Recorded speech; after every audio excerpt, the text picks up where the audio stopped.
J'aimerais ça remercier la municipalité et donne-moi une seconde, et les gens de Notre-Dame-du-Nord. Le président du rodéo du camion de Notre-Dame-du-Nord, Luc Lafontaine, l'a confirmé avec émotion. C'est un ensemble de facteurs qui forcent l'annulation du rodéo cette année. La raison est bien simple, c'est qu'en 2022, on a eu un signalement d'un concitoyen pour la sécurité des gens. On a eu des gros pourparlers pour faire l'édition 2023 avec le ministère des Transports. Fait qu'ils nous l'ont autorisé de le faire. On était pour avoir la côte seulement pour 4 ans. Au bout de 4 ans, on est obligé de déménager d'une façon ou d'une autre. Fait que vous comprendrez qu'on ne peut pas investir 2,7 millions pour 4 ans pour pouvoir faire un événement. Les citoyens de la municipalité sont sous le choc. De raison, bien, ça a une certaine ampleur pour nous autres.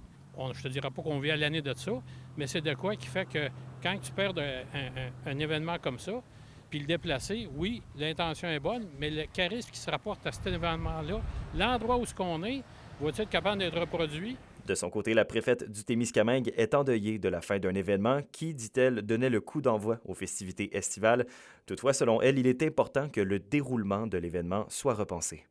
C'est regrettable, c'est infiniment regrettable et ça aura certainement un impact sur l'ensemble de tout le réseau touristique de notre territoire. Quand on regarde le nombre de participants, la population qui s'y rendait, quand on regarde les visiteurs qui étaient là, l'événement continue d'attirer.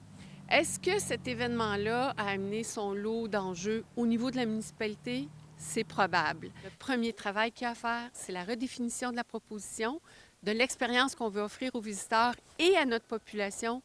Et ça va relever du comité organisateur du rodéo.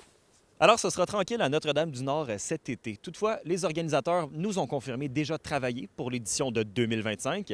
Fort à parier qu'elle n'aura pas lieu à Notre-Dame-du-Nord, mais Ville-Marie serait dans la mire. Alexandre Cabana, RNC Nouvelles, à Notre-Dame-du-Nord.